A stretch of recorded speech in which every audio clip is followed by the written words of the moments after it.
Morning sunlight glitters across the shoreline, deceptively calm as the tide pulls back farther than usual. A seasoned lifeguard scans the water, uneasy at how quiet the seabirds have become.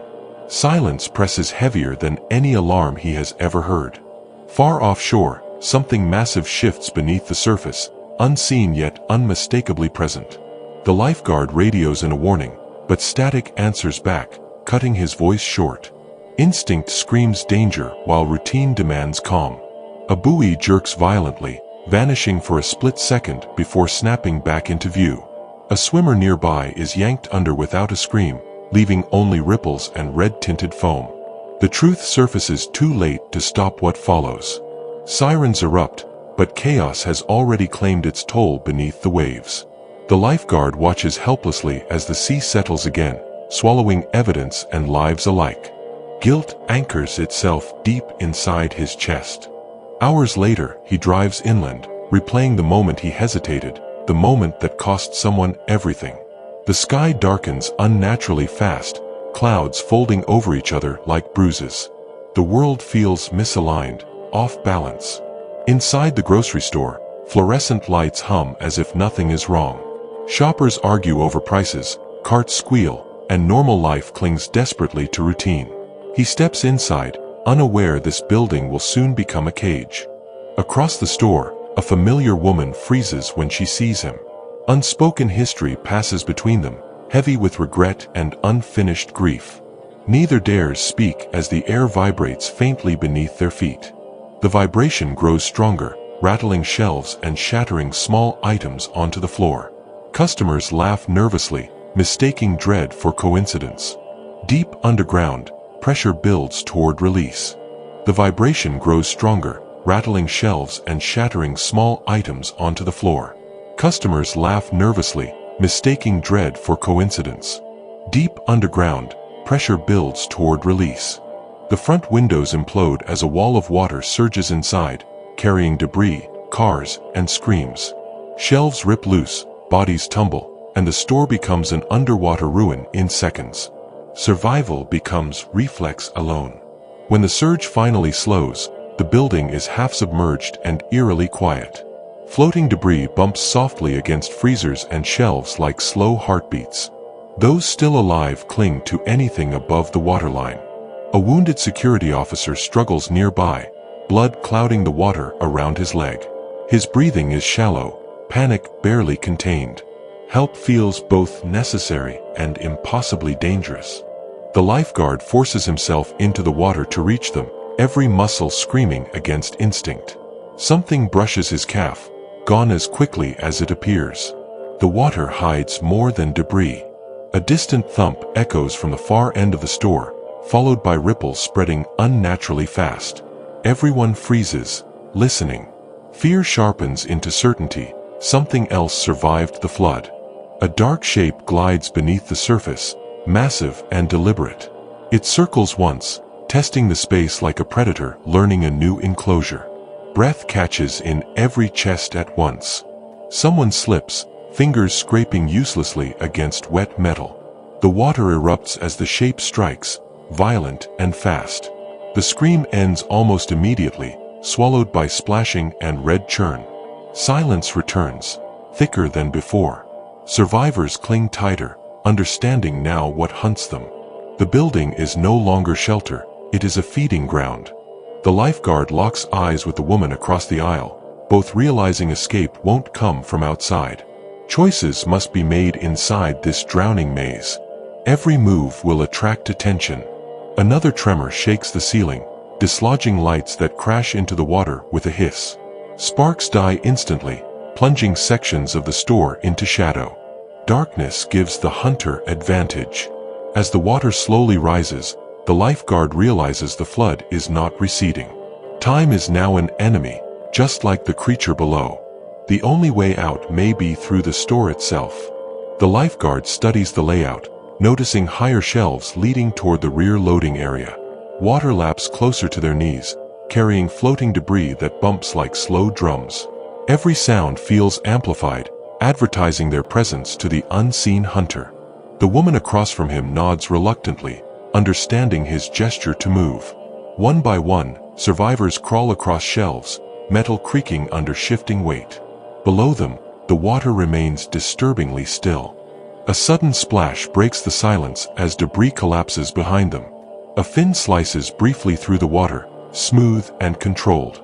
Panic surges, threatening to undo their fragile coordination. They reach a cluster of freezers forming a narrow island. The security officer groans, losing strength as blood continues to seep. Staying still may kill him just as surely as moving. The lifeguard rips fabric from his jacket, tying it tight around the wound. The water darkens slightly, drifting away in slow clouds. Somewhere beneath, something changes course. A deep vibration hums through the building as distant machinery powers down. Lights flicker, then die completely in the back half of the store. Darkness swallows their intended escape route. From the shadows comes a low splash, followed by a deliberate glide. The creature has learned their pattern, circling closer this time. The lifeguard raises a finger to his lips, demanding silence. A metal cart drifts loose, bumping into a shelf with a hollow clang. The water explodes as the predator strikes it, mistaking noise for flesh. The impact sends waves rocking every surface. Using the distraction, the group pushes forward toward the loading doors. Each movement feels like borrowed time, stolen seconds before attention returns. Breathing stays shallow, controlled by fear. They reach a partially collapsed ceiling section, beams hanging low above the water. The space narrows, forcing them closer together. Tight spaces mean mistakes carry heavier costs. A sudden jolt shakes the structure, sending a beam crashing down behind them. The splash echoes like a dinner bell. Everyone knows the hunter will return, faster this time. The lifeguard spots an emergency ladder leading toward a service corridor above. It's narrow, rusted, and barely reachable. Still, it's higher ground, and height means survival. The woman in the pale blouse climbs first, hands slipping on wet rungs. Below her, the water swirls, disturbed by something massive turning upward. Fear sharpens her movements. A violent surge slams the ladder sideways, nearly throwing her off. A fin breaks the surface beneath, scraping metal. The lifeguard grabs her ankle, anchoring her long enough to recover. The security officer hesitates, knowing his injury slows everyone. Shame and fear war on his face as he steps toward the ladder. Time feels cruelly limited. As he climbs, the water surges again, snapping at his boots. The creature rams the beam beneath him, bending metal with raw force. Screams echo, barely human. The lifeguard shoves him upward, sacrificing his own balance. Cold water floods his chest, stealing breath. For one suspended moment, he feels teeth graze fabric. Hands pull him back onto the crates just in time. The predator slams into the structure again, frustrated but persistent. The ceiling groans, threatening to give way entirely. They retreat into the service corridor, a narrow strip of relative safety above the flood. Darkness presses in, broken only by emergency lights flickering weakly. Everyone listens for pursuit. A low thud travels through the walls, followed by scraping sounds below. The hunter hasn't left. It's circling, searching for another way up. Height buys time, not freedom. At the corridor's end, a maintenance hatch leads toward the roof. It's sealed tight, rusted shut from years of neglect. Hope flickers, fragile and uncertain. Below them, water sloshes violently as something slams into the walls. The impact rattles bolts loose from the ceiling. Dust rains down, signaling the building's patience is ending. Below them, water sloshes violently as something slams into the walls. The impact rattles bolts loose from the ceiling. Dust rains down, signaling the building's patience is ending. The lifeguard wedges a pipe into the hatch seam and leans with everything he has. Metal screams in protest, slowly bending. Every second risks another attack below. The hatch finally cracks open, revealing gray daylight beyond. Fresh air rushes in, sharp and cold. Relief surges, followed immediately by dread at what must be crossed to reach it. The corridor shakes violently as the creature rams upward from below, sensing escape. Cracks spread along the walls like veins. Staying means collapse. Moving means exposure. One by one, they climb toward the opening, careful not to look down. The water roars beneath them now, aggressive and alive. The predator is directly below, waiting. As the lifeguard climbs last, the ceiling gives a deafening crack. A section collapses into the flood, sending a wave upward. He feels the structure tearing itself apart. A violent impact from below knocks the ladder sideways. The lifeguard dangles for a breathless second, feet skimming the water. Teeth snap inches away. Hands grab his wrists, hauling him through the hatch just as the ladder disappears beneath the surface. The opening slams shut behind them. Darkness and water claim the space below. They collapse onto the upper level, gasping, soaked, and shaking. The sounds below become distant, muffled by thick metal. For the first time, the hunter feels temporarily contained. No one celebrates. The building groans ominously, and water continues rising unseen. Survival has only shifted locations, not guarantees. A distant roar echoes again, followed by metal tearing. The predator is not trapped, it's adapting. The lifeguard realizes escape will demand confrontation, not avoidance. The group exchanges grim looks, understanding unspoken truths. Someone will have to draw it out, create a chance. Waiting only ensures being hunted again. Below them, water crashes violently as the creature breaks through another barrier. The building shudders, alarms finally dying completely. Time has almost run out. Below them, water crashes violently as the creature breaks through another barrier. The building shudders, alarms finally dying completely. Time has almost run out. A shadow passes beneath a thin metal grate near their feet. The predator is directly below again, patient and aware. Everyone freezes, awaiting the next move. The security officer shakes his head, silently pleading not to go back down there. The lifeguard doesn't answer. Some decisions don't require agreement. Another violent slam bends the grate upward. Screams echo as the metal warps. The next attack will break through completely. The lifeguard steps forward, planting his feet. He locks eyes with the others, silently promising to buy them time. Courage settles heavy, but steady. Below him, the shadow coils for another strike. The moment stretches thin, ready to snap. The final confrontation is no longer avoidable. The grate bows upward again, metal shrieking as something powerful slams from below. Water sprays through the gaps, soaking their legs with icy shock. The lifeguard braces, knowing the structure won't hold much longer. With a final wrenching crash, the grate tears free, vanishing into the flood beneath. Dark water surges upward, flooding the upper level faster than expected. The hunter has forced its way back into reach. A massive shadow erupts through the opening, teeth snapping blindly at the air. The lifeguard drives the metal rod downward, striking hard against bone.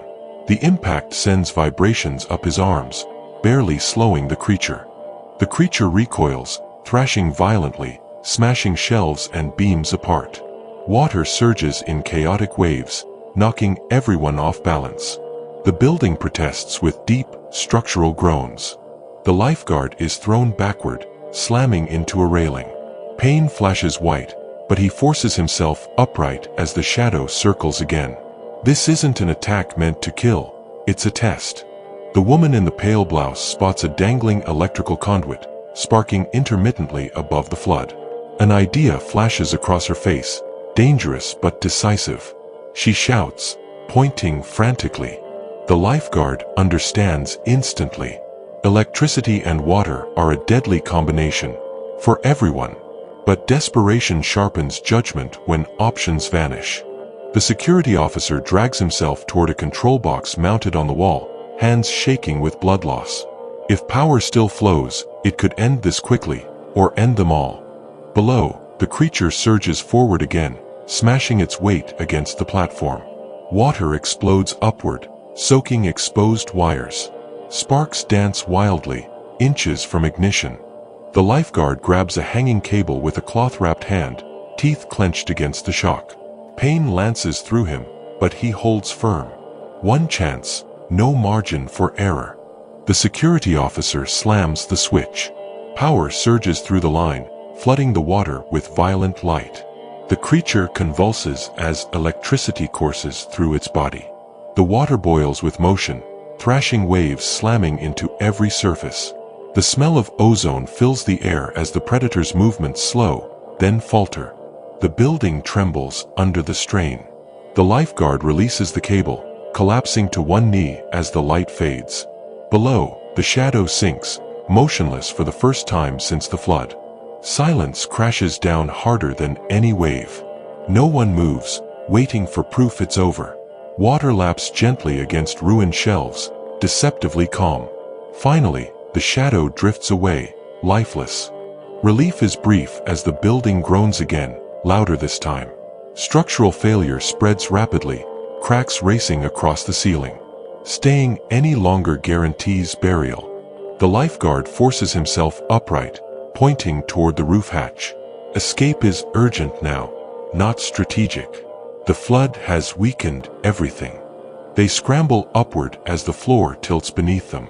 Water surges violently from below, reclaiming the upper level. Every step risks collapse. The security officer stumbles, strength finally giving out. The lifeguard catches him, hauling him forward despite screaming muscles.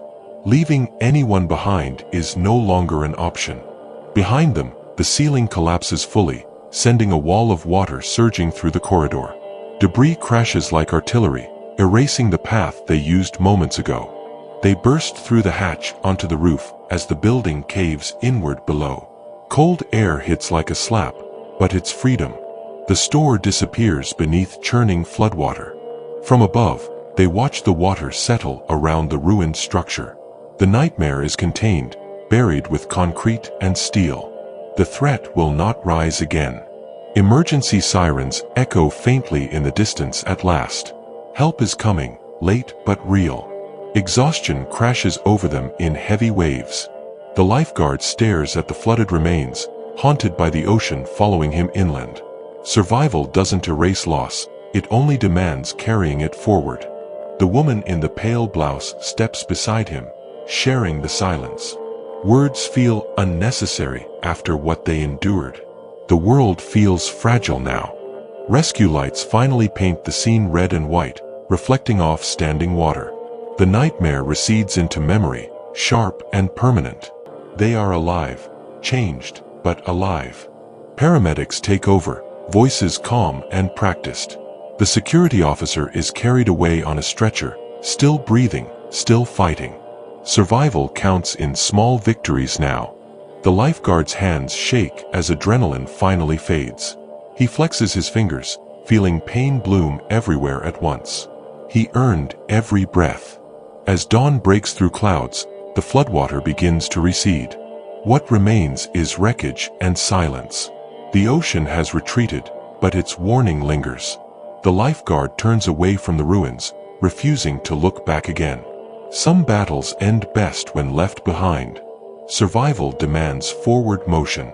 Behind him, responders secure the area, marking the store as unsafe. The building that became a trap will never reopen. Its story ends here. The woman in the pale blouse exhales deeply, realizing she survived by trusting strangers. In crisis, humanity revealed both its worst and best. The lifeguard pauses, glancing once toward the distant shoreline. The sea looks calm again, pretending innocence. He knows better now. A faint shiver runs through him, not fear, but respect for what lurks beyond control. Nature doesn't hunt, it simply answers intrusion. Emergency vehicles fade into the distance as the survivors are taken away. The event will become headlines, then history. For them, it will never fade. The lifeguard finally sits, exhaustion claiming him fully. His fight is over. The cost of survival settles quietly into his bones. As the sun rises higher, normal sounds return: birds, wind, distant traffic. Life resumes, indifferent to what nearly ended it. The lifeguard closes his eyes briefly, committing the lesson to memory. Some warnings aren't meant to be ignored. Behind them, the flooded ruin stands silent, holding its secrets beneath murky water. Nothing stirs anymore. The hunt is over. Survival came not from strength alone, but from timing, sacrifice, and nerve. Every choice mattered. Every second counted. As they are driven away, the town behind them begins to heal. The water recedes, but memory remains, etched deep, unerasable. They lived, and the cost will follow them forever. The rescue vehicle pulls away from the disaster zone, tires cutting through shallow water left behind. Inside, silence replaces panic, heavier than any scream. Survival has settled into shock. Through the window, the lifeguard watches the ruined store shrink into the distance. From above, it looks harmless, almost peaceful. He knows how wrong that illusion is. The woman beside him presses her palms together, trying to stop them from shaking. Her breathing steadies slowly, deliberately. Trauma doesn't leave all at once. It loosens its grip inch by inch. Sirens fade completely as the vehicle merges onto dry pavement. The flood is behind them now, but the memory moves with them. No one speaks. Nothing needs saying. At a temporary medical site, doors open and responders guide them out.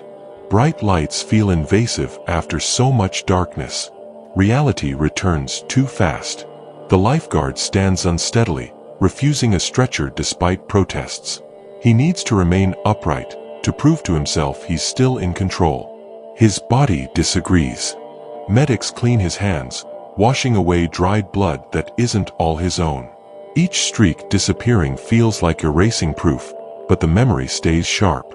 Nearby, the security officer is stabilized, breathing slow but steady. Against odds, he survived. Not everyone did.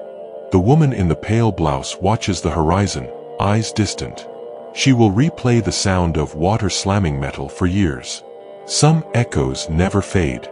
News helicopters thrum overhead, documenting wreckage from above.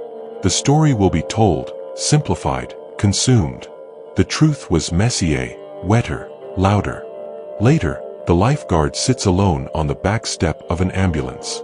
The adrenaline is gone now, leaving pain in its place. He accepts it without complaint. A responder confirms it quietly. No further movement inside the flooded store. The threat is gone. Finality lands heavier than relief. The lifeguard nods once, accepting the words. He feels no victory, only closure. Some battles are survived, not won. As afternoon light replaces the storm clouds, the town begins cleanup. Water drains, debris piles grow, and normal life cautiously returns. Scars remain beneath the surface. The lifeguard walks away from the scene at last, back straight despite the ache. He knows he'll return to the coast soon. It's his duty, and his burden. At the shoreline, the ocean lies calm again, sparkling under fresh sunlight. It looks innocent, almost inviting. Experience has stripped that illusion forever. He listens, not with ears, but with instinct, for signs beneath the surface. Respect replaces fear. Awareness replaces denial. Behind him, life continues along the beach, unaware of how close it came to catastrophe. Knowledge can be lonely, but it keeps you alive. The lifeguard turns away from the water and heads down the beach. The past stays behind him, heavy but settled. He survived, and that will have to be enough. Far offshore, the waves roll on without memory or remorse. Nature resets. Humans remember. The story ends not in triumph, but in hard-earned survival.